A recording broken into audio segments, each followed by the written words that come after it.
Good morning everyone, this is Harish Panchal and welcome to my YouTube channel. So today we will discuss about the use of was and were. In our previous class we did use of is, am, are. So let's start the class without wasting the time. Today we will do the use of was and were.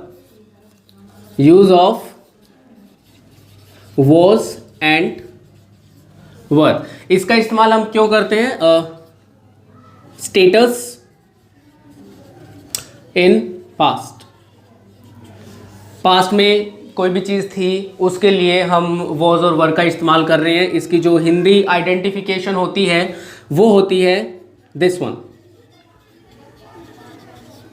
कोई भी चीज़ past में थी. सो जब हम इससे sentences बनाएंगे तो linking verb जो होगी हमारी दैट इज वॉज. वॉज का इस्तेमाल किसके साथ किया जाएगा? वॉज का इस्तेमाल आई,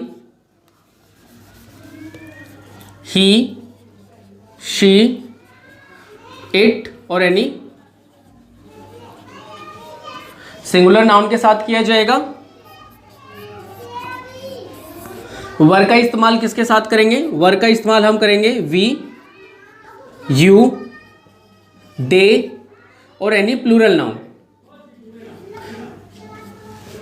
क्लियर? नाउ इसमें कोई भी मेन वर्ब यूज नहीं की जाएगी, जैसे ईट, गो, स्लीप, लाइक दिस. इनमें से कोई भी मेन वर्ब हम इसमें यूज नहीं करेंगे. बस ये बताएंगे कि कौन सी चीज पास्ट में थी. जैसे for example he was my best friend. He was my best friend. You were happy yesterday. You were happy yesterday. Last month they were in America. Last month they were in America. तो मतलब जैसे ये जो sentence है he was my best friend, तो यहाँ पे हमने वॉज का इस्तेमाल किया है और ये क्या था? मेरा बेस्ट फ्रेंड था. अब नहीं है, ठीक है, पहले था. तो जो चीज़ था थी में आ जाएगी, मतलब जो चीज़ पास्ट में होगी उसके लिए हम इसका इस्तेमाल कर रहे हैं अभी. You were happy yesterday. कल आप खुश थे. आज हो या नहीं हो उसका नहीं पता, बट कल आप खुश थे. लास्ट मंथ, अब हम इसमें लास्ट मंथ की बात करें, पास्ट की बात करें. Last month they were in America. Last month they were in America. So ठीक है, इस तरीके से हम क्या करेंगे? सेंटेंसेस बनाएंगे. जो चीज़ पास्ट में थी उस चीज़ को हम एक्सप्लेन करने के लिए वॉज और वर्क को यूज करेंगे. ठीक, चलिए अभी हम सिंटेक्स देख लेते हैं इसके. जब आप पास्ट में सेंटेंसेस बनाते हैं तो सिंटेक्स कैसे यूज करेंगे? First of all you will use subject in the sentence. After that you will use was and were. After that you will use object. बहुत ही छोटा सा है, बहुत सिंपल है.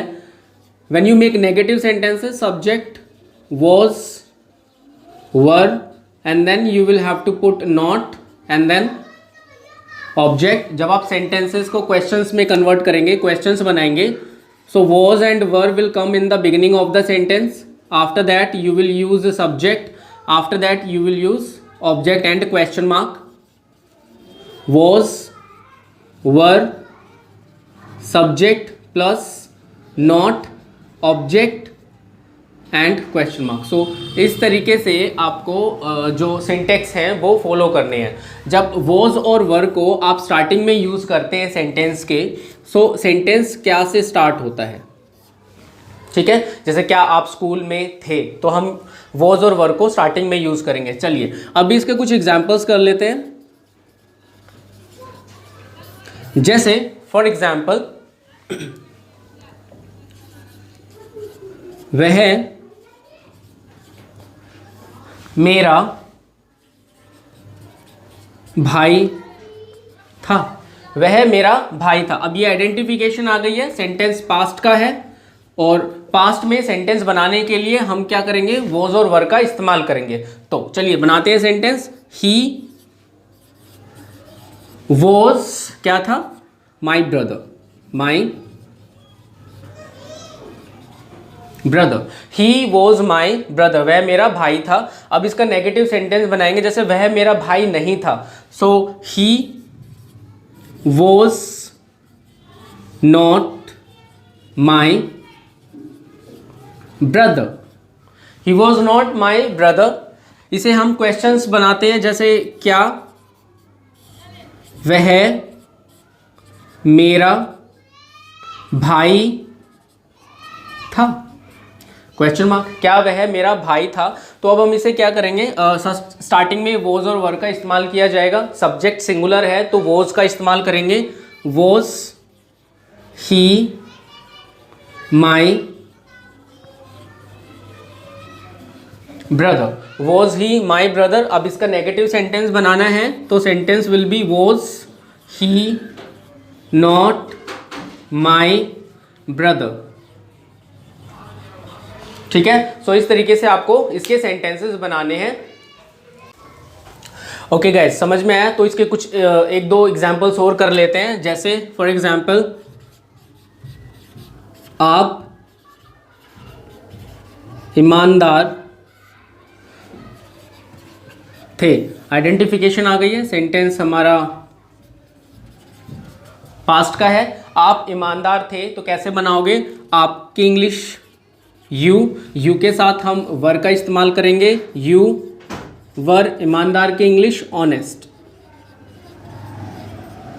You were honest. इसका जब आप नेगेटिव सेंटेंस बनाएंगे तो you were not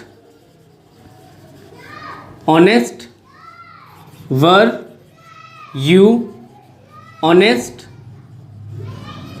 question mark, were you not honest. Clear? चलिए एक और एग्जाम्पल कर लेते हैं। जैसे मैं आपका अध्यापक था, आइडेंटिफिकेशन है, पास्ट की है, सो मैं आपका अध्यापक था। मैं के लिए आई का इस्तेमाल करेंगे, आई के साथ वॉज, आई वॉज क्या था, आपका अध्यापक, I was your teacher, I was your teacher, I was not your teacher, was I your teacher, question mark, was I not your teacher. So इस तरीके से हम क्या करेंगे, वॉज और वर का इस्तेमाल करेंगे पास्ट के लिए। आपको बस ये बताना है कि कौन सी चीज पास्ट में थी। जैसे यू, आप क्या थे, आप ऑनेस्ट थे। अब यहाँ पे यू का स्टेटस क्या है कि वो एक ईमानदार व्यक्ति था और आई का स्टेटस क्या है कि मैं आपका टीचर था। तो इस तरीके से हम क्या करेंगे, वोज को इस्तेमाल करते हैं पास्ट के लिए, ठीक है। तो जैसे हमने लास्ट क्लास में किया था use of is am are present time के लिए, और आज हमने किया है use of was and were past के लिए। तो चलिए एक बार इनके कुछ डिफरेंशिएट कर लेते हैं, इनके बीच में कैसे सेंटेंसेस को डिफाइन करेंगे। I am a teacher, I am a teacher मतलब मैं एक अध्यापक हूँ। प्रेजेंट में हम इसको इस्तेमाल कर रहे हैं। अब इसी को अगर हमें पास्ट में कन्वर्ट करना है, मैं एक अध्यापक था, तो उसकी इंग्लिश क्या होगी, उसकी इंग्लिश हो जाएगी I was a teacher, I was a teacher. अब ये सेंटेंस जो है ये पास्ट का सेंटेंस है। Now another example is she is a nurse, she is a nurse, ये सेंटेंस प्रेजेंट का है। इसे आप पास्ट में लेके जाएंगे तो कैसे हो जाएगा, she was a nurse, she was a nurse जो है वो पास्ट का सेंटेंस है। Now they were players, oh sorry,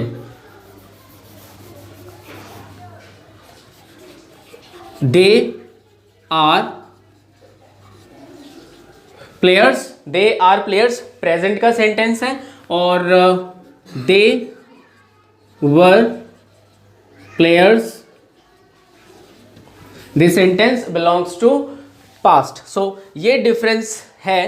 present में हम क्या यूज कर रहे हैं, in present tense we will use am, is, are, और पास्ट में हम किस चीज का यूज कर रहे हैं, पास्ट में हम यूज कर रहे हैं वॉज एंड वर का। सो इस तरीके से हम क्या करते हैं, सेंटेंसेस के अंदर डिफरेंशिएट कर सकते हैं कौन सा सेंटेंस प्रेजेंट का है और कौन सा सेंटेंस पास्ट का है। अब आपको आज इसकी प्रैक्टिस कैसे करनी है, आप क्या करेंगे, you will make 10 sentences of present and you will make 10 sentences of past. आप उन सेंटेंसेस को लिखेंगे और फिर उनको बोलने की प्रैक्टिस करेंगे, ठीक है। आप अपने फ्रेंड से, अपने भाई बहन से उन सेंटेंसेस को बोल के बताइए। अगर कोई भी नहीं है तो शीशे के सामने खड़े हो जाएं और फिर उसके बारे में आप उनको अपने सेंटेंसेस जो आपने लिखे हैं उनको बोलें, ठीक है।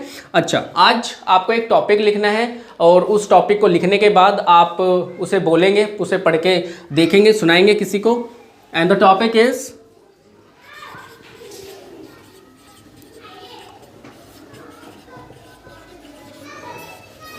My best friend. You need to write 100 words. अब 100 वर्ड्स को सुन के डरने की कोई ज़्यादा ज़रूरत नहीं है कि हमें 100 वर्ड्स में लिखना पड़ेगा। ओके, आने वाली क्लासेस में आपको मैं बताऊंगा कि ऐसे कैसे लिखा जाता है, फिर तो आप 1000 वर्ड्स में भी लिख सकते हैं। अब 100 वर्ड्स का मतलब होता है 10 या 12 लाइन्स आपको लिखनी है अपने बेस्ट फ्रेंड के बारे में और फिर उसको आपको पढ़ना है, ठीक है। सो आई होप सो आप लोगों को आज का टॉपिक अच्छे तरीके से समझ में आया होगा और इज एम आर और वॉज वर में क्या डिफरेंस होता है इस चीज़ का भी पता चला होगा। तो हम अपनी नेक्स्ट क्लास में यूज़ ऑफ विल भी करेंगे। तब तक के लिए आप इसकी प्रैक्टिस कीजिए and have a nice day to all of you.